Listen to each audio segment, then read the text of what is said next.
మన director Valmiki research centre Shriman Lajpat Rai గారిని దిశానిర్దేశం చేయవలసిందిగా కోరుతున్నాం. Silence please. జై శ్రీరామ్, జై జై శ్రీరామ్. ప్రప్రథమంగా ఈరోజు భారత రిపబ్లిక్ డే దినోత్సవ శుభాకాంక్షలు అందరికీ తెలియజేస్తూ భారత్ మాతాకి జై అంటూ అందరూ అనండి. భారత్ మాతాకి, భారత్ మాతాకి, భారత్ మాతాకి.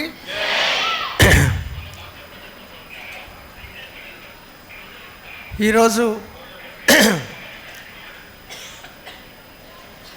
ఈ రామనారాయణ సృష్టికర్త నారాయణ నరసింహమూర్తి గారి దివ్యాశీస్సులతో ఈరోజు వారి యొక్క జయంతి కూడా. ఈ జయంతి సందర్భంగా వాల్మీకి రీసెర్చ్ సెంటర్ తరఫున వారి అభిష్టం మేరకు వారు ఏవైతే స్వప్నించారో, ఏవైతే కలలు కన్నారో, ఈ రామనారాయణం ప్రాంగణం అలాగే భక్తి శ్రద్ధలతో ముందుకు కొనసాగడమే కాకుండా ఇక్కడ ఒక పరిశోధనా కేంద్రాన్ని కూడా ఏర్పాటు చేస్తే బాగుంటుందని మరి వారి సంకల్పం అయి ఉంటుంది. వారి ఆశీస్సులతో ఈరోజు ఇక్కడ మనం ఇలాంటి కార్యక్రమాలన్నీ కూడా నిర్వహించుకుంటూ ఉన్నాం. తర్వాత ఈరోజు అభినందనలు తెలపాలి అంటే ప్రప్రథంగా మా శ్రీరామ్ చక్రధర్ గారికి, వారి పరివారాన్ని అందరికీ కూడా ఈ సమావేశాన్ని చక్కగా తీర్చిదిద్ది దీనికి సంబంధించినటువంటి అన్ని రకాలైనటువంటి జాగ్రత్తలు తీసుకొని ఈ సమావేశాన్ని వారి కడుసనల్లో నిర్వహిస్తూ ఉన్నారు. మరి మా రామనారాయణం, మా వాల్మీకి రీసెర్చ్ సెంటర్, మా అకాడమిక్ అడ్వైజర్ గౌరీ నిత్య, ఒకసారి మీరు నిలబడి అందరూ చూస్తారు. గౌరీ పిల్లలకు తెలియదు కదా. గౌరీ నిత్య, అదేవిధంగా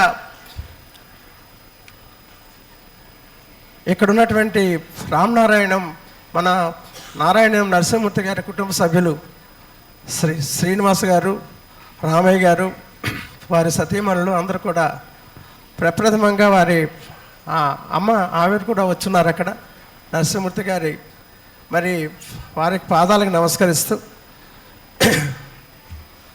ఈరోజు ప్రధానంగా దిశానిర్దేశం అని చెప్పారు. నాకు 5 నిమిషాల్లో ముగించడానికి ప్రయత్నిస్తాను. మీ అందరూ కూడా, విద్యార్థులందరూ కూడా వినాలి చాలా జాగ్రత్తగా. మీరెవరు పక్క వాళ్ళతో మాట్లాడకూడదు. ఈ విషయాలు మీరు ఏం రాశారో అవే నేను చెప్తున్నాను. మీ వ్యాసాల్లో మీరు రాసినటువంటి అనేక అంశాలను ఇక్కడ నేను క్రోడీకరించి మళ్ళీ మీ ముందు పెడుతున్నాను. నిజంగా ఎంతో అదృష్టం ఉంటే తప్ప, ఏ పూర్వజన్మ విశేష ఫలితం ఉంటే తప్ప రాముడి గురించి రాసినటువంటి వ్యాసాలు నేను సుమారు ఒక ప్రొఫెసర్గా ఒక 2 లక్షల పేపర్లు వాల్యూ చేస్తుంటాను నా సర్వీస్లో. కానీ రాముడి గురించి రాసినటువంటి ఆ వ్యాసాలు, వాటిని ఆ లెక్కించబడినటువంటి వ్యాసాలన్నీ కూడా చిన్న పిల్లలు రాసినటువంటి వ్యాసాలు. ఆ వ్యాసాలని చదువుతూ వాటికి ర్యాంకింగ్ ఇస్తూ, అలాగే 1, 2, 3ని నిర్ణయిస్తూ కాలేజ్ వైజ్గా, అలాగే టాపర్స్ వీళ్ళందరూ రాసినటువంటి అంశాలని చదువుతూ ఉంటే నిజంగా నాకు మొత్తం రామాయణాన్ని చదివిసినంత అనుభూతి కలిగింది.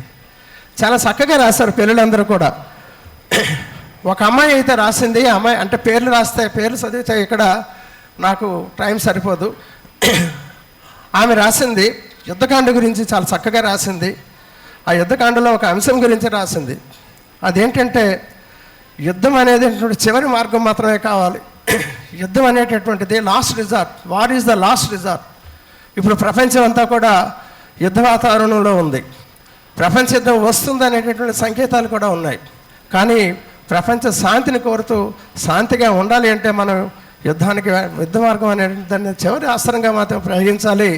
రామాయణంలో రాముడు కూడా రావణాసుడికి అనేక రకాలైనటువంటి అవకాశాలు కల్పించిన తర్వాత మాత్రమే, అనేక రాయభారాలు అయిన తర్వాత మాత్రమే ఆ చివరికి రావణ సంహారం జరిగింది. కాబట్టి చాలా చక్కగా రాసింది. తర్వాత ఇంకొక అమ్మాయి రాసింది, శత్రువులతో పోరాడినప్పటికీ కూడా ధర్మపాలన కొనసాగించాలి అన్నది. శత్రువుల పట్ల కూడా కరుణ చూపెట్టాలి అనేటటువంటి ఒక అంశాన్ని ఆమె అదే సీతాదేవి అక్కడ ఆంజనేయ స్వామి లంకలో ఆ యుద్ధకాండలో యుద్ధం అయిపోయిన తర్వాత ఆ రాక్షస స్త్రీలను సంహరిస్తాను అనే కోపాన్ని ప్రదర్శిస్తాడు. ఆ కోపం ప్రదర్శిస్తే, వద్దు హనుమ, తప్పులు అందరూ చేస్తారు, క్షమించండి అంటుంది. సో అలాంటి అంశాలు కొంతమంది విద్యార్థులు రాశారు. అయితే ఎవరికైనా కూడా ఏదైనా విజయాన్ని సాధిస్తే విజయ గర్వం ఉంటుంది, విజయంలో కూడా వినయం ఉండాలనేటటువంటి ఒక అంశాన్ని ఒక విద్యార్థి ఇందులో చెప్పడం జరిగింది. తర్వాత ఇంకా ఇక్కడ చూస్తే బాలకాండలో చూస్తే గురు శిష్య పరంపరలో అది ఆ చివరిగా కంక్లూజన్లో ముగింపులో రాశాడు ఆ విద్యార్థి, నాకు రాముడిలాగా శిష్యుడిగా ఉండాలని రాశాడు. That was the last line he wrote. రాముడి వలె నేను శిష్యుడిగా ఉండాలనుకుంటున్నాను అని ఒక భావాన్ని వ్యక్తం చేశాడు. అదేవిధంగా జన్మ కాదు, జన్మ కంటే గుణమే గొప్పది అన్నాడు. శబరి ఉదంతాన్ని, అదేవిధంగా మరి గుహుడు తాలూకా విషయాల గురించి మాట్లాడుతూ జన్మ ముఖ్యంగా, జన్మ అనేది కాదు, ఇక్కడ జన్మ కంటే గుణం గొప్పది అనేటటువంటి విషయాన్ని రాముడు రామాయణం ద్వారా మనందరికీ తెలియజేశాడనే విషయాన్ని ఇక్కడ చెప్పడం జరిగింది. కాబట్టి ఇక అయోధ్యకాండకు సంబంధించిన కొన్ని వ్యాసాలు వచ్చాయి.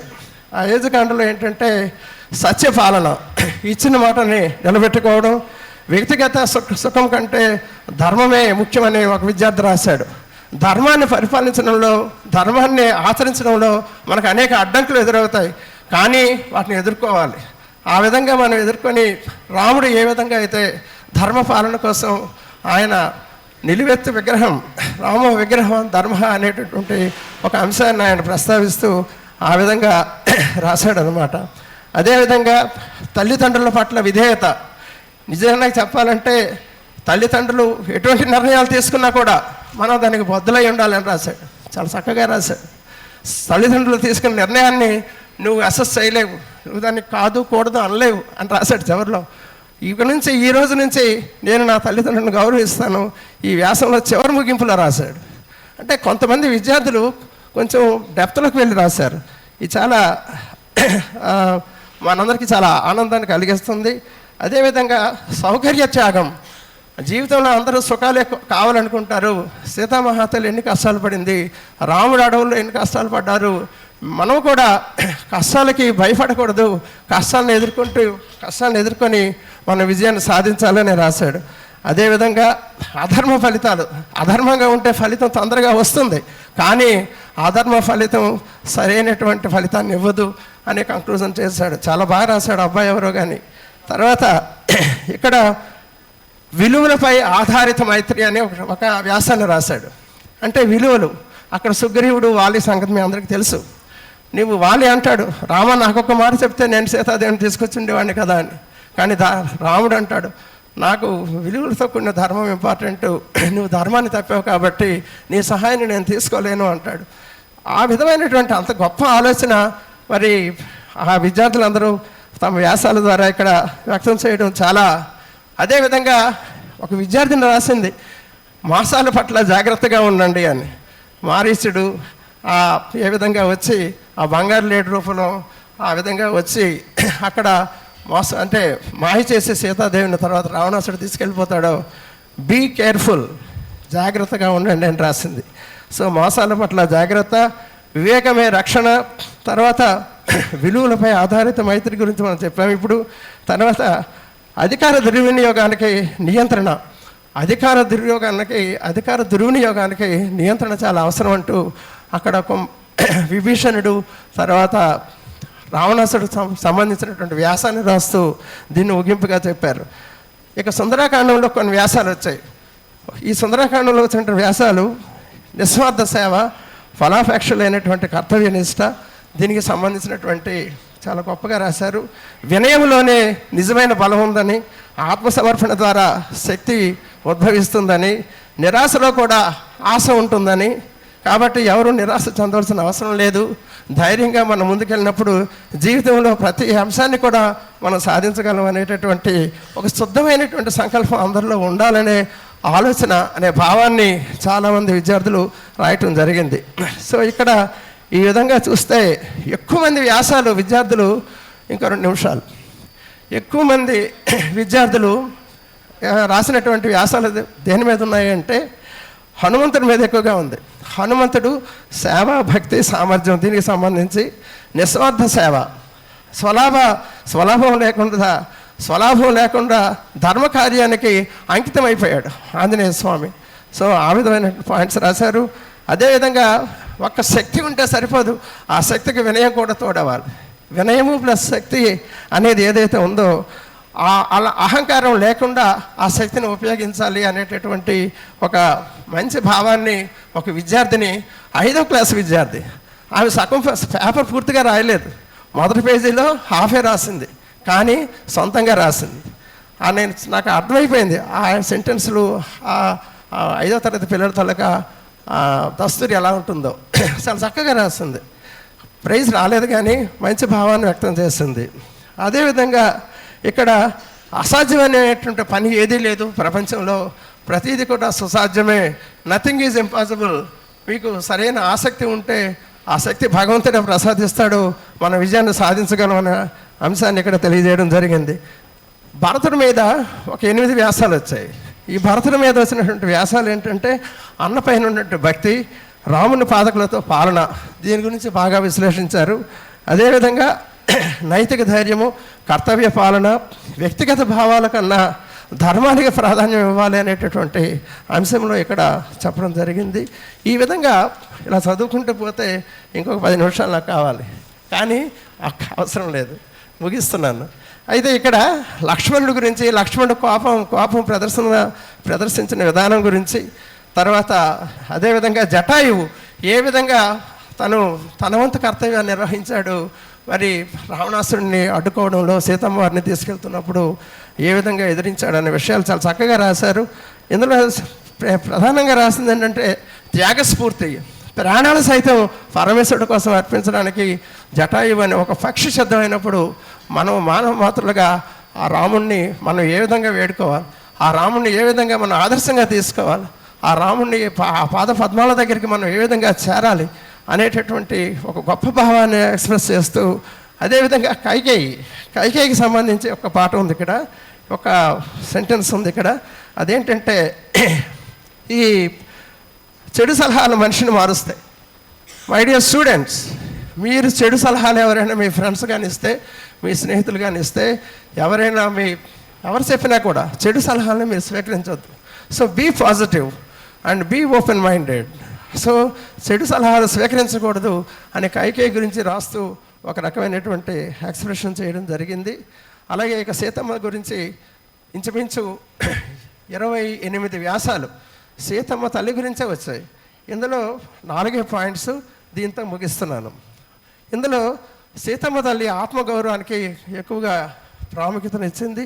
తర్వాత సహనం అనేటటువంటి తీవ్ర కష్టాల్లో కూడా ఎంతో సహనమూర్తిగా ప్రపంచానికి, స్త్రీలందరికీ కూడా ఆదర్శమూర్తి అయింది అని ఒక విద్యార్థిని రాసింది. అదేవిధంగా మనసు లోపల, మన వ్యక్తిత్వం లోపల నైతిక ధైర్యం కానీ ఉంటే ప్రపంచంలో ఇంకా ఏ శక్తి కూడా మన అడ్డగించలేదు అనే భావం వచ్చే విధంగా ముగింపు పలికింది తన వ్యాసంలో. తర్వాత ఆదర్శ మహిళా విలువలు, ధర్మము, గౌరవము, స్వాభిమానము అనేటటువంటి అనేక అంశాలని విద్యార్థులు ఇక్కడ రాశారు. విద్యార్థులందరికీ కూడా అభినందనలు,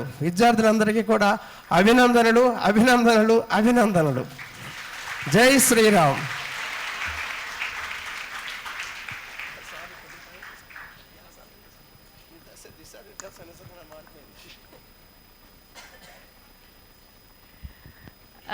తమ అద్భుత వచనాలతో మనందరిలో స్ఫూర్తి నింపిన మన డైరెక్టర్ లజపతి రాయ్ గారిని సత్కరించవలసిందిగా శ్రీమాన్ చిలకపాటి విజయరాఘవాచార్యులు గారిని, లక్ష్మీనారాయణ గారిని ప్రార్థిస్తున్నాం.